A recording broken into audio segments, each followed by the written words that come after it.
Brasil está no centro do cenário econômico internacional e é necessário que o país tenha um sistema tributário compatível com essa nova realidade e que seja eficiente tanto para o fisco quanto para o contribuinte. Quase 70% dos fluxos comerciais internacionais são controláveis pelos preços de transferências.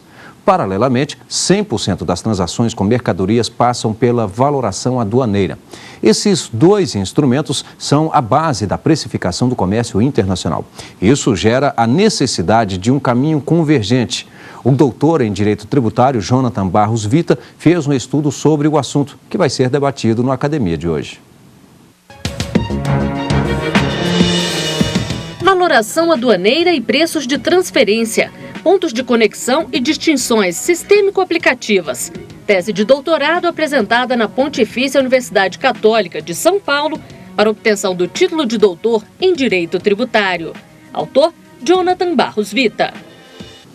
Estão aqui para debater o trabalho Eric Endrilho, advogado tributarista, e a doutora em Direito Tributário pela Pontifícia Universidade Católica de São Paulo, Lisiane Meira, que também é coordenadora do curso de pós-graduação em Direito Tributário e Finanças Públicas do Instituto Brasiliense de Direito Público, IDP. Quero aqui agradecê-los pela presença, obrigado, e vamos já acompanhar um resumo desse trabalho.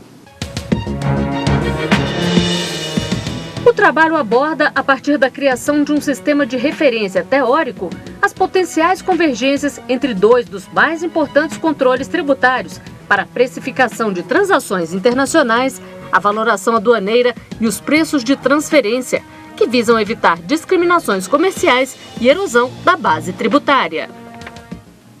Jonathan, obrigado por aceitar o nosso convite. Eu gostaria que você, já falando de seu trabalho, nos explicasse a metodologia, as principais dificuldades enfrentadas nesse tema, que eu considero um dos mais difíceis, que é justamente entrar nessa seara do direito tributário, e também, além da dificuldade, a metodologia, por quais os ramos do direito que seu trabalho perpassa.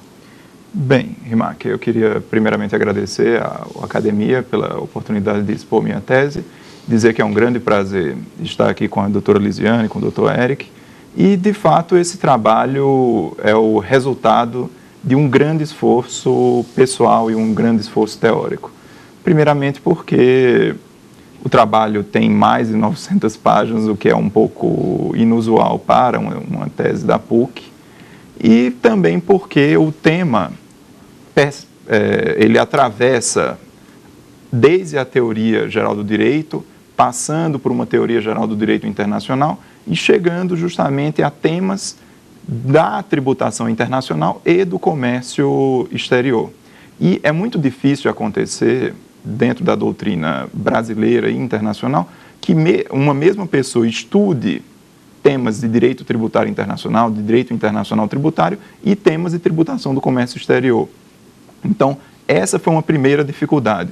E uma segunda dificuldade é, de fato, conseguir material a respeito desse assunto, já que no Brasil, por exemplo, não se tem nenhuma obra específica sobre o tema, se tem alguns 3 ou 4 textos esparsos a respeito do assunto, e no exterior temos apenas 2 livros a respeito do assunto, que seguem justamente a partir de uma chave de leitura teórica completamente diferente daquela apresentada aqui, e também seguem a partir de um outro contexto, digamos assim, doutrinário. Então, essas foram realmente dificuldades que eu tive, e isso se revela, digamos assim, também na questão da metodologia, já que o grande problema metodológico do trabalho foi aliar justamente lógicas distintas desses ramos didaticamente autônomos do direito, desses ramos, digamos assim, teóricos diferentes. Então, essas foram, de fato, dificuldades e que influenciaram diretamente na metodologia usada nesse trabalho.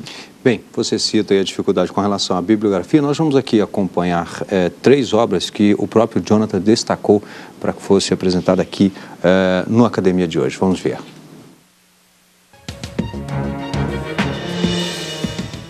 Pluritributação Internacional sobre as Rendas de Empresas, de Heleno Torres, editora Revista dos Tribunais. Transfer Pricing and Customs Valuation, Two Words to Tax as One, dos autores Anuska Baker e Belema Obuaforibo, editora IBFD. Direito Tributário, Linguagem e Método, de Paulo de Barros Carvalho, editora Noeses. Pronto, Jonathan, 3 livros que você destaca, embora citou aí já a dificuldade com relação à bibliografia, mas de que forma cada uma dessas obras contribuiu para a elaboração de sua obra? Sim, é importante dizer que a escolha dessas 3 obras foi proposital, porque o trabalho, como eu disse ao início da apresentação, tem 3 grandes eixos temáticos. O primeiro desses eixos temáticos, de fato, é um estudo de teoria geral do direito, e que traz um sistema de referência teórico forte, e por isso a escolha do meu orientador, professor Paulo de Barros Carvalho, do livro dele, Direito Tributário, Linguagem e Método. O segundo desses livros justamente passa pelo estudo clássico do direito internacional e também de temas do direito internacional tributário, que é o livro do professor Heleno Taveira Torres. E, por fim, eu selecionei uma das 2 obras específicas sobre o tema valoração aduaneira e preço de transferência, editada pelo IBFD, que é um instituto internacional de estudos tributários e documentação tributária, e nesse estudo, que foi editado no ano, inclusive, no qual eu defendi meu trabalho, nesse estudo eles trazem um direito comparado entre várias nações na abordagem do tema, sob o ponto de vista prático, muito mais prático do que teórico, na abordagem da valoração aduaneira e dos preços de transferência, onde existem as convergências que foram citadas anteriormente, entre os 2 temas. Ok, queria que você falasse então agora do trabalho em si. Bem, o trabalho, ele traz, como eu disse ao início, a partir de uma base teórica extremamente sólida, que parte dos pressupostos clássicos do construtivismo lógico-semântico, da teoria dos sistemas de Niklas Luhmann.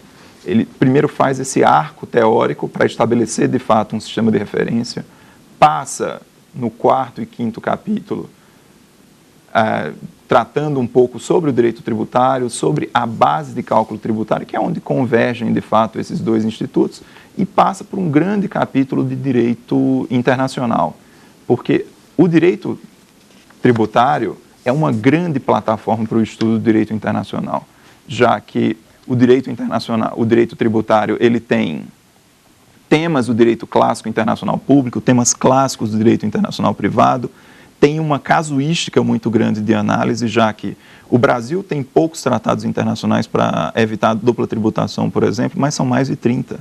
A Inglaterra, a Holanda tem mais de 100. Então, essa base, digamos assim, documental para estudar esses temas é muito interessante. E a partir daí vem o segundo grande tomo do trabalho, vem a segunda grande parte, que é um estudo detido da valoração aduaneira, a partir desse sistema de referência teórico, um estudo detido dos preços de transferência e depois o grande capítulo, digamos assim, que é o núcleo da tese, o 9º capítulo, que são os pontos de conexão entre valoração aduaneira e preços de transferência, que são divididos em 3 eixos temáticos. O primeiro desses eixos temáticos é a estrutura. Então, em que estruturalmente esses 2 temas têm alguma relação? Depois, a fórmula operativa, ou seja, em que os métodos de valoração aduaneira, em que os métodos dos preços de transferência convergem entre si, se o tempo desses institutos é diferente, os objetos desses institutos são diferentes, e ao fim parte-se justamente para uma análise da finalidade e função dos 2 para ver justamente onde existem essas convergências. Ao fim desse 9º capítulo, tem-se uma ideia prospectiva, ou seja, o que pode ser feito para fechar esse espaço que existe entre esses 2 institutos. Como, de fato, encontrar convergências entre esses 2 institutos. E essas convergências, elas são muito interessantes e muito práticas, porque dentro do que eu apresentei, veja-se que 100% do comércio de mercadorias lida com valoração aduaneira, 70% do comércio internacional com preços de transferência. Então, onde está a sobreposição entre eles e como encontrar um caminho para a simplificação tributária, para a praticidade tributária e para, de fato, melhorar a eficiência tanto do contribuinte como do fisco. Ok. Bom, nós vamos aqui a um rápido intervalo e em seguida estaremos de volta já com a participação de nossos convidados debatendo esse assunto com Jonathan Barros Vita. Até já.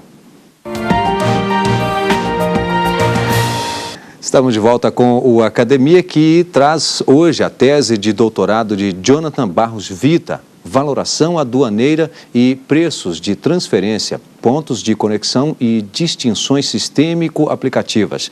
Bem, antes de iniciarmos aqui o nosso debate, vamos conferir algumas teses e dissertações que estão disponíveis no mercado editorial. Neoconstitucionalismo e súmulas vinculantes. Autor Tiago Baldani Gomes de Filippo, editora SAF.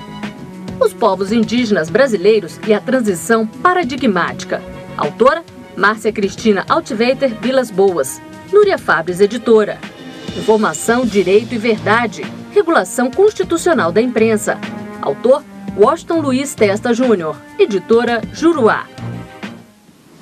Bom, também a essas aí nós temos o trabalho do Jonathan Barros Vita, Teoria Geral do Direito, Direito Internacional e Direito Tributário.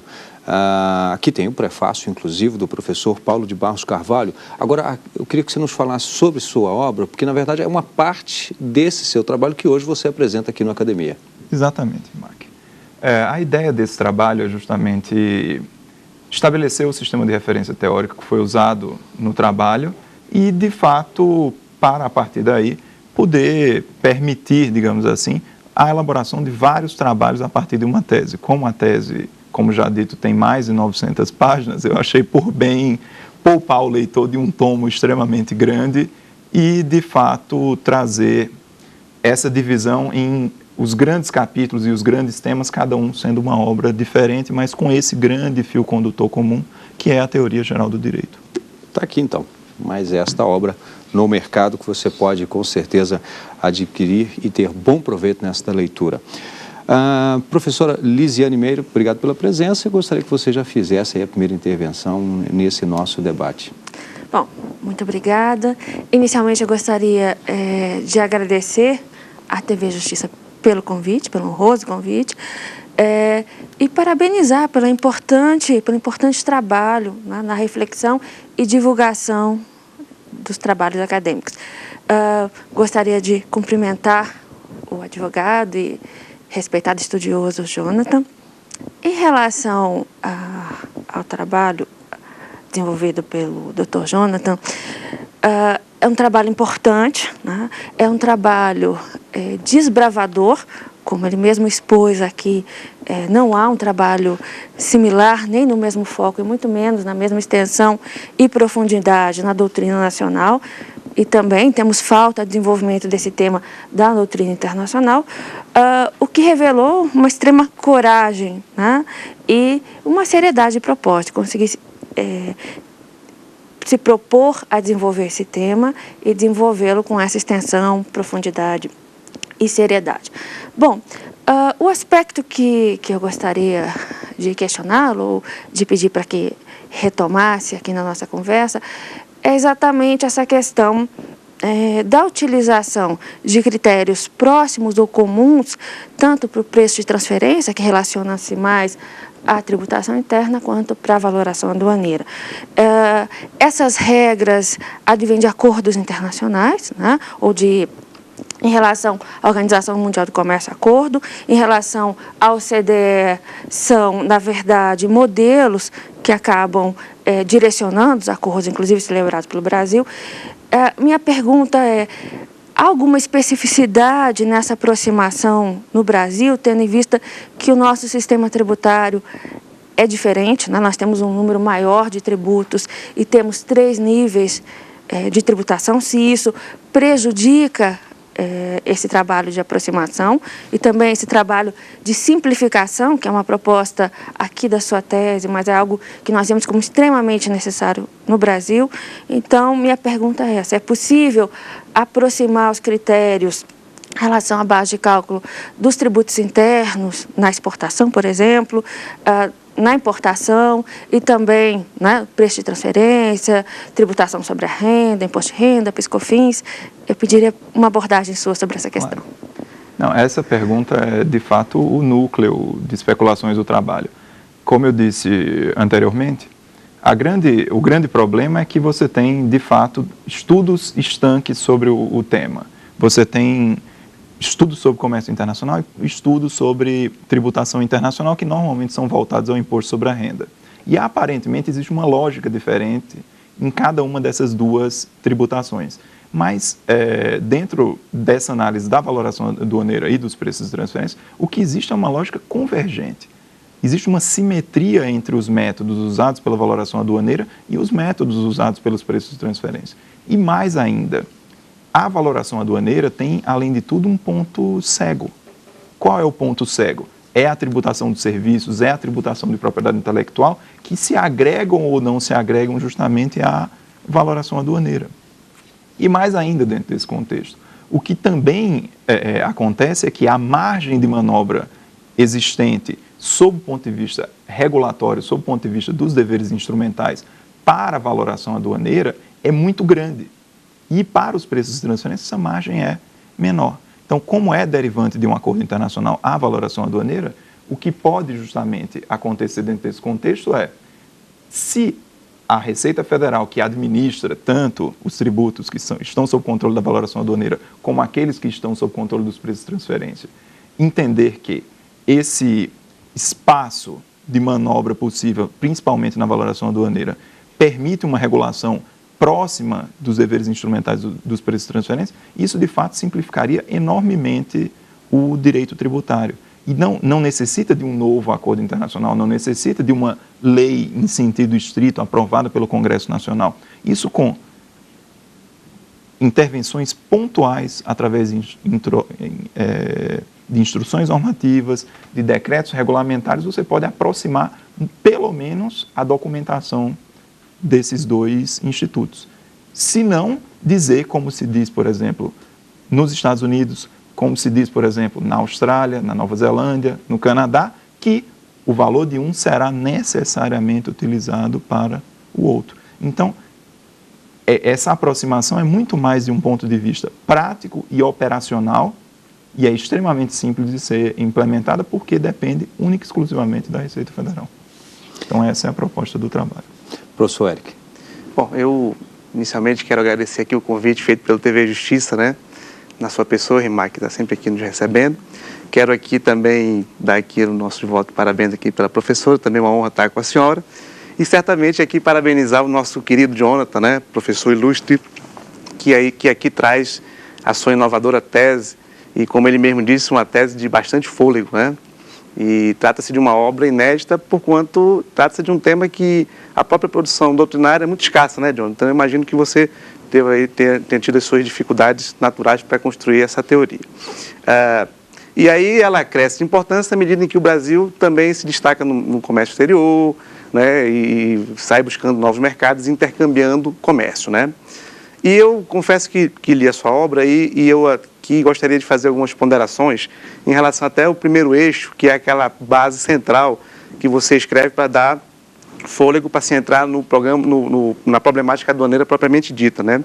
E uma coisa que me chamou a atenção foi no tópico em relação aos tratados internacionais, né? Que inclusive é um tema que está bastante em voga na atualidade, vários casos estão sendo julgados, né? A Receita Federal tem lavrado vários autos de infração e várias empresas têm se defendido através exatamente da interposição desses tratados. E lá no Código Tributário Nacional, e você bem menciona isso, existe o artigo 98, que ele estabelece que o tratado vai prevalecer em relação à legislação interna, né?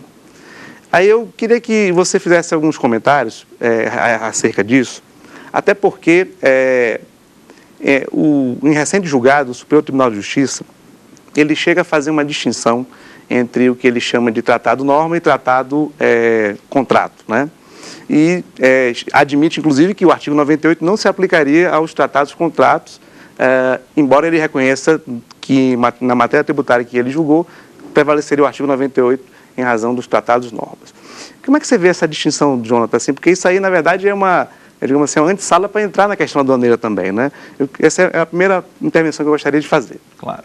Não, primeiro eu queria agradecer a pergunta, acho que é um tema extremamente relevante e, curiosamente, Dr. Eric, Após essa decisão do STJ, inclusive o ministro Gilmar Mendes, aqui no Supremo Tribunal Federal, em um processo que é chamado hoje dentro da doutrina, no caso Volvo, em seu voto de relator, ainda está com vistas para o ministro Toffoli, mas nesse caso ele faz um histórico justamente da jurisprudência do Supremo Tribunal Federal, um histórico da inserção, digamos assim, do direito internacional no direito interno brasileiro. E dentro desse grande voto, ele traz justamente aquela jurisprudência antes de 1977, que é quando há uma virada jurisprudencial aqui no Supremo Tribunal Federal, e que diz, olha, antes existia prevalência do direito internacional, após isso, prevalência do direito interno, com a ressalva, com a vírgula do artigo 98 do Código Tributário Nacional, e isso foi reiterado durante um grande período de tempo. Após isso, justamente nesse voto do ministro Gilmar, ele resgata essa história e diz, olha, a distinção entre tratado-contrato e tratado normativo, ela não existe na jurisprudência do Supremo Tribunal Federal, mas sim somente na jurisprudência do Superior Tribunal de Justiça, que parte de uma ideia, digamos assim, clássica do Pacta Sunt Servanda, tudo aquilo que o clássico direito internacional público estuda. Entretanto, essa diferença e essa distinção, para mim, também não é, eu concordo nesse aspecto com o ministro Gilmar, que não é uma distinção útil. Por quê? Porque o artigo 98 não faz distinção sobre a prevalência do direito internacional em relação ao direito interno. Vez que somente a União detém essa competência, somente a União detém essa capacidade de contratar e de normatizar internacionalmente. E justamente por conta disso, deve haver em matéria tributária, para uma segurança desses fluxos transnacionais, uma prevalência do direito internacional em detrimento do direito interno, impedindo o que se chama de treaty override. Ok. Em relação a esse tema ainda, só para reforçar aqui, até para o telespectador, como é que você vê essa questão, Jonathan, também no que se refere à introdução do tratado dentro, digamos assim, daquela topografia das normas? Onde é que você acha que se adequaria mais dentro da visão, vamos dizer assim, piramidal? Onde é que ela estaria inserida? Ela entraria como o quê? Porque se chega a se defender que poderia ser uma lei ordinária, outros falam que seriam normas informativas, supra. Como é que você vê esse tema? Primeiro, eu devo dizer que eu não concordo com a ideia de uma hierarquia piramidal, de uma hierarquia estruturada dentro do sistema jurídico, que justamente isso está revelado no primeiro e segundo capítulo justamente da minha tese. A partir dessa ideia, na realidade, a gente tem uma ideia de heterarquia, tem uma ideia de hierarquia intrincada, tem uma ideia de talvez uma hierarquia formal, uma hierarquia material, talvez de uma ideia próxima a qualificações primárias e qualificações secundárias. Então, a ideia que eu tenho do sistema jurídico é uma ideia completamente diferente dessa ideia de uma hierarquia escalonada. Então, as normas tributárias derivantes, por exemplo, de tratados internacionais, elas possuem o quê? Uma competência distinta e um campo de regulação distinto. Então, não se trata de dizer que são normas supraconstitucionais, infraconstitucionais, são leis ordinárias, leis complementares. Nesse aspecto, elas se encaixam dentro de uma outra lógica de competência, que vai informar eventos específicos que tenham essa característica transnacional para justamente permitir sua aplicação. Deixando claro que o Supremo Tribunal Federal tem jurisprudência firme, dizendo que, e nesse voto que eu citei do ministro Gilmar, ele cita justamente sua jurisprudência. Ele diz, olha, em matéria de tratados de direitos humanos, existe uma supralegalidade, ou seja, está dentro de uma faixa entre a Constituição originária e entre qualquer espécie de legalidade em sentido estrito. De outro lado, também dentro desse resgate histórico, tem-se uma decisão sobre uma convenção da Organização Internacional do Trabalho, da OIT, e dentro desse contexto, o que se diz não pode haver tratado internacional sobre matéria específica de lei complementar. Entretanto, eu fujo dessa discussão a partir desse ponto de vista teórico e passo justamente a uma discussão sobre hierarquia intrincada, sobre competência, sobre outros temas que tratam a respeito do assunto. Bom, quero aqui agradecer ao Jonathan pela presença, também pelo trabalho aqui hoje apresentado na Academia, ao Eric, também a Lisiane Meira, muito obrigado pela presença. Você pode participar do Academia, envie para a gente a sua tese ou a sua dissertação por meio do endereço academia@stf.jus.br. E também é possível rever este programa em nosso site www.tvjustiça.jus.br. Obrigado e até o próximo programa.